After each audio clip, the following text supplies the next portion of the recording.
Okay, so I'm basically just going to record for however long, well, it's going to be 15 minutes, that this recording session lets me. And then if I haven't finished the notes by then, that's okay. No te preocupes. I will just include them on tomorrow's lesson as well, because I don't want to overwhelm you guys with too much right now. So, what I want to do now is talk about terrorist strategies. Again, not a how to, more like a why. So, here we go.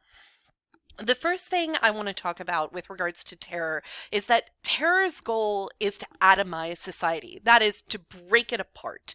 If you are familiar with like those old-fashioned like perfume bottles where you squeeze the little squeezy thing and then like squirts perfume out, that's called an atomizer because it sprays out particles really, really fine into tiny little droplets that you can't even see. And that's what terror is trying to do, to break society apart, to create widespread disorientation and to create sort of this sense of alienation towards the existing regime. That's the central goal of almost every terror attack you will ever hear or read about. Often, what they're doing is they use extreme discrimination in choosing targets. That is, they choose highly significant and highly meaningful targets, or they choose really indiscriminate attacks. And they do this to try and create high levels of anxiety. So either they're choosing really significant targets, like the World Trade Centers was a significant target. It was a representation of the West, of capitalism. Choosing the Pentagon for 9/11 as a target was a significant target. Like, that had meaning behind it. And then you also have banal attacks, where you have people drive trucks through crowds celebrating Bastille Day. Like, that's a banal target. There's no reason why that space in particular is meaningful. So it's either highly meaningful targets or highly banal, meaning like not meaningful at all. And it's that gap between the two, the extreme symbolism to the no symbolism at all, that makes it so difficult to track where terror might occur. What this does is it often disorients the population because the government, in reaction to these terror attacks, will sometimes respond with extreme lockdown measures, high degrees of government repression. So they'll have a really harsh domestic security clampdown to try and prevent any further outbreaks of terror. But in doing so, they may do things like limit civil rights or personal freedoms. And in doing so, they create resentment among the population of citizens and alienate them from their government in the first place. So, for example, following 9/11, there were a number of very, very strict laws that were passed in the US. These laws included things like monitoring civilian interactions through things like the Patriot Act, which you might have heard of before. The Patriot Act included massive expansions for surveillance programs, many of which the US citizenry was largely unaware of until much later. And so these sort of attacks, they can alienate populations through the government's response to those attacks. Another goal of terror is often to make sure that the attacks are as newsworthy as possible, that they are spectacular, that they get carried in the newspaper, on television, that they go viral, as it were, because if you don't get the press, then nobody knows and nobody's afraid. So getting the press to cover the attack is really critical for terror organizations. Now, terror has changed massively since I was a kid to your experience with terror, unfortunately. Obviously, 9/11 is a watershed moment, but I kind of want to walk you through how terror used to be thought of. And in some cases, you still see this structure. If you looked at terrorism in the 70s or 80s, chances are we'd be talking about Europe and not the Middle East, and you'd be talking about Ireland. And generally speaking, you would be talking about a very traditionalist structure. Now, terror cells in this case, under traditional structure, is generally speaking deeply politically motivated, it's extremely hierarchic, and it even has bureaucratic organization. And there's a very strict and narrow set of political goals. So, like the IRA, the Irish Republican Army in the UK, sought to unify Northern Ireland with the Republic of Ireland. That's what it sought to do, okay? And so its terror activities were targeted towards that one particular goal. There was a thesis statement. You know what the IRA wants. And therefore, what they did was done with that one goal in mind. They would do things like hijackings of airplanes and then force people to essentially pay ransom. And that furnished their money, and they were therefore able to buy weapons and all sorts of stuff as a result. They would use hard targets. They would target things that had governmental significance. Sometimes they chose soft targets too, but hard targets were more common. So traditional structure often uses like terror as a means of generating funds, and terror as a means of intimidating the state itself. And this is because the structure influences the strategy. And I want you to internalize that idea. The structure influences the strategy. The idea was that with the IRA, and that's going to be my working example, there was a primary audience within the body of the IRA itself. So when acts of violence were carried out, when acts of terror were carried out, the primary audience was, of course, the foot soldiers, the bureaucrats, the people in the hierarchy of the IRA itself, the people who were already essentially converted. Like when you carry out an act of terror for your primary audience, you're preaching to the choir, right? You're talking to the people who are already converts. But there was also a secondary audience when we talk about a traditional structure within terrorism. And that means that you're also appealing to potential supporters outside of the IRA. So the IRA was trying to appeal not just to people who were foot soldiers and all in and ready to go like bomb places, but they were also trying to appeal to people who would say, well, you know, I don't like violence, but I do see their point in terms of a unified Northern and Republic of Ireland. Like, I get that.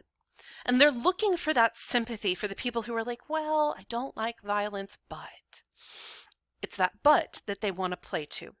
And they know that if they keep the violence within a certain amount of parameters, they can get support from that group that is going, well, but.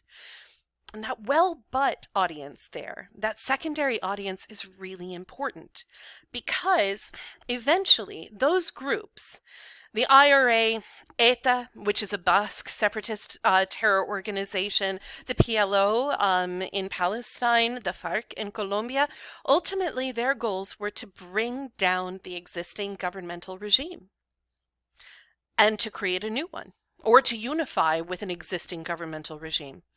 And as a result, therefore, they would eventually want to seek political legitimacy.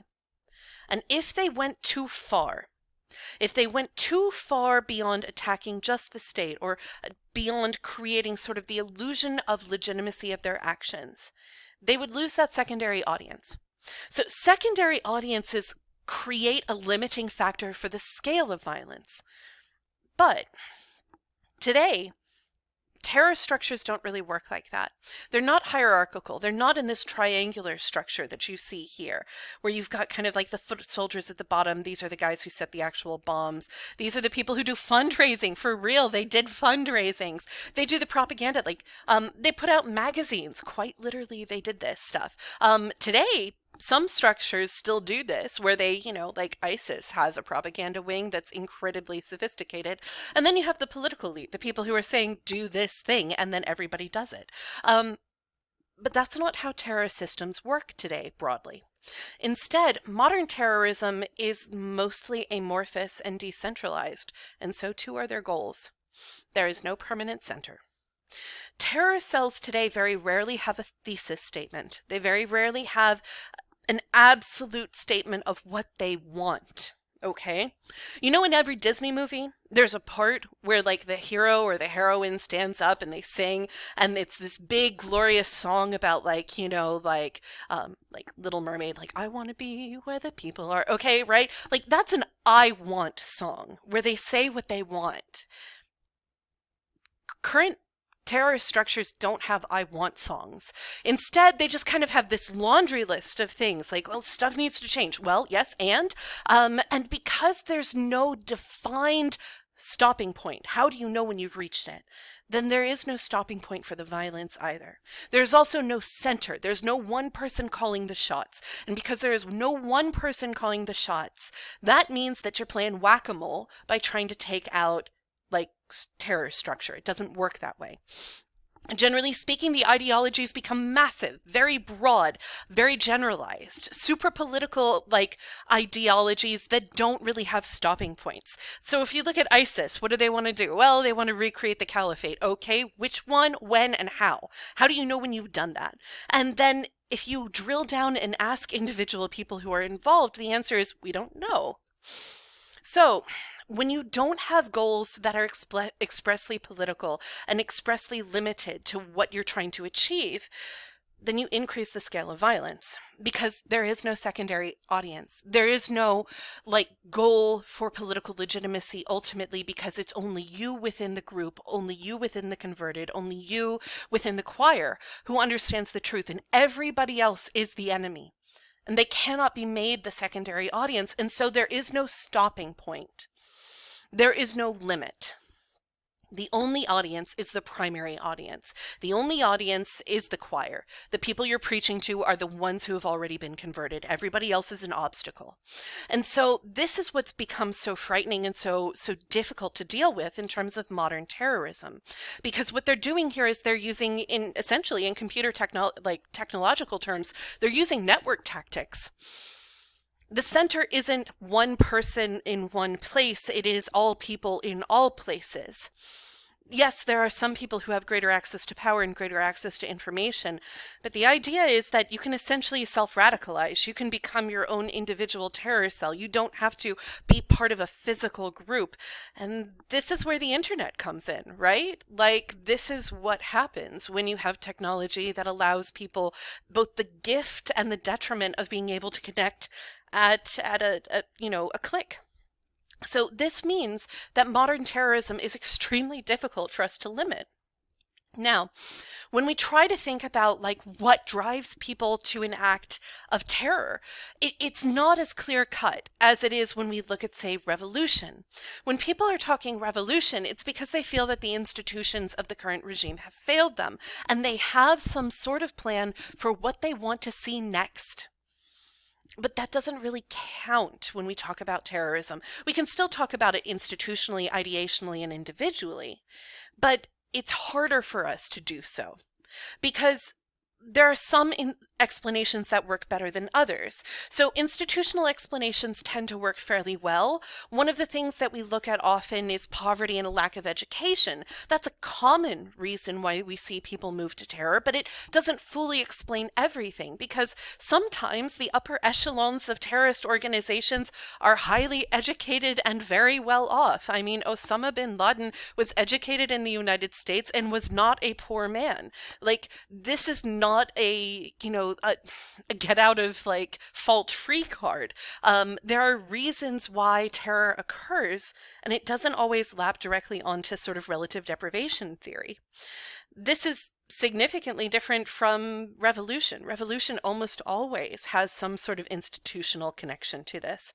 What we do see, however, is that places that have weak state autonomy and weak state capacity have a higher correlation to the existence of terrorism. Think of it like this. Power can, like, when there is a power vacuum, something else will fill it. When there isn't something in a vacuum, something will fill it. And that can be terror. If the state doesn't act, terror will.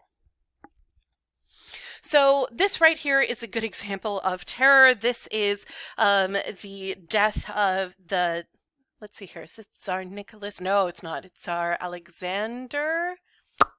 Alexander the second or third, I can't remember which. He was the Tsar liberator. He liberated these serfs, but you have these people who believe that the regime needs to end, and the only way to do that is through killing the Tsar. And so they blew up his carriage and they murdered him. And they were anarchists. So I am going to stop here for today because I don't want to get into nihilism quite yet. I'll do that in a very short little video tomorrow. But we're going to stop here for the day. I know this was heavy. Let me know if you got questions, okay?